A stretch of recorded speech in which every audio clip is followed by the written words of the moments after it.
नई बहू चालाक सास। नमस्कार मित्रों, आपका हमारे चैनल कहानियों के मंजर में स्वागत है। कहानी सुनने से पहले हमारे चैनल को लाइक और सब्सक्राइब करना ना भूलें। तो आइए सुनते हैं कहानी। कुछ समय पहले की बात है। एक विवाह संपन्न हुआ। चीन की लगभग 3 साल पहले सगाई हो चुकी थी।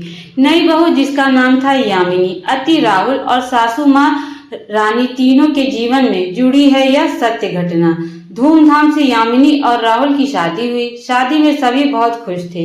यामिनी भी बहुत खुश थी, क्योंकि उसने शादी से पहले 3 साल में राहुल के परिवार को अच्छे से जान लिया था। वह सभी, राहुल के पिता, माता और भाई, सभी यामिनी को बहुत प्यार करते थे और उसका ख्याल रखते थे। परिवार में राहुल के पिता, माता और उसका छोटा भाई थे। यामिनी का पति राहुल एक प्राइवेट नौकरी करता था।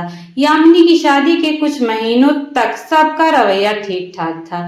यामिनी की सास उसका बहुत ख्याल रखती थी और लोगों के सामने हमेशा यह जताती थी कि वह उसकी माँ की कमी पूरी कर रही है। परंतु क्या वास्तव में यामिनी को अपनी बेटी मानती थी? यह बात यामिनी को उसकी सास रानी के व्यवहार को देखते हुए खटकने लगी, क्योंकि यामिनी के साथ राहुल और उसके पिता के सामने यह कहती कि यामिनी एक योग्य और संस्कारी बहू है। परंतु कई बार यामिनी ने उसकी सास को यह कहते सुना कि राहुल के पापा, आपकी बहू बिल्कुल बेकार है, किसी काम की नहीं, बस बैठी रहती है, कुछ काम नहीं करती, सब कुछ मुझे ही करना पड़ता है। परंतु वास्तविकता इससे बिल्कुल विपरीत थी। बेचारी यामिनी घर का सारा काम करके अपने लिए कुछ समय निकालती और इतने में ही उसकी सास यह कह देती कि देखो बेटा राहुल और राहुल के पापा, यामिनी घर का बिल्कुल कोई काम नहीं करती, सारा दिन बस आराम करती रहती है, सारा कार्य मैं अकेले ही करती हूँ।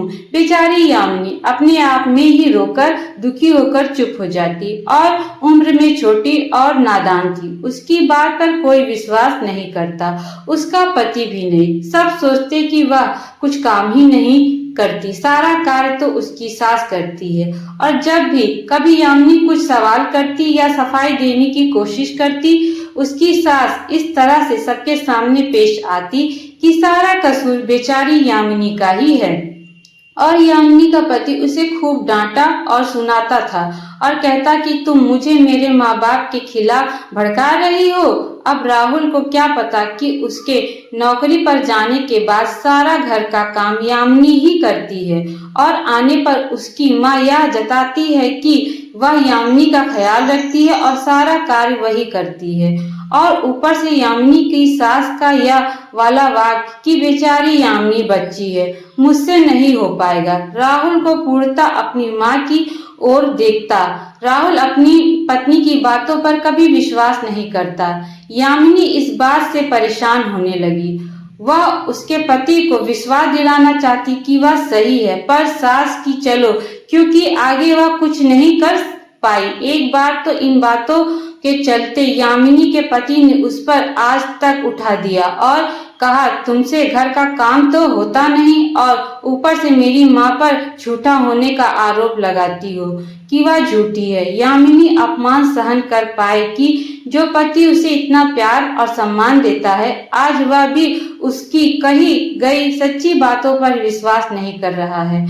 और यामिनी यह सोचने लगी कि सच्चे लोगों को हमेशा हारना ही पड़ता है क्या? उसको कोई रास्ता नजर नहीं आ रहा था। वह एक बहुत अच्छे घर से आई थी और सबकी लाडली बेटी थी। उसने कभी कोई घर का काम नहीं किया था। उसको इस बात का दुख था कि यहाँ पर इतना करने के बाद भी कोई मेरी बात पर विश्वास नहीं करता। ऊपर से झूठ को सच बनाकर अत्याचार हो रहा है। वह बहुत दुखी हो गई और उसने यह बात अपनी माँ को बताई। यामिनी की माँ ने उसे यह कहकर दिलासा दिया कि बेटा, एक दिन सब ठीक हो जाएगा। यामिनी आज भी उस दिन का इंतजार कर रही है कि कब सब ठीक होगा। यामिनी का स्वभाव उसकी सास के प्रति बहुत अच्छा है, पर सास के स्वभाव में कोई अंतर नहीं आ रहा था। यामिनी की तरह कहीं बहू और बेटियों को इस प्रकार के झूठे लोगों से सामना करना पड़ता है। पता नहीं यह हमारे समाज में कब तक चलेगा। मेरे प्यारे मित्रों, आज की कहानी यहीं पे समाप्त होती है। मेरी कहानी आप लोगों को कैसी लगी, कमेंट करके जरूर बताइएगा। धन्यवाद।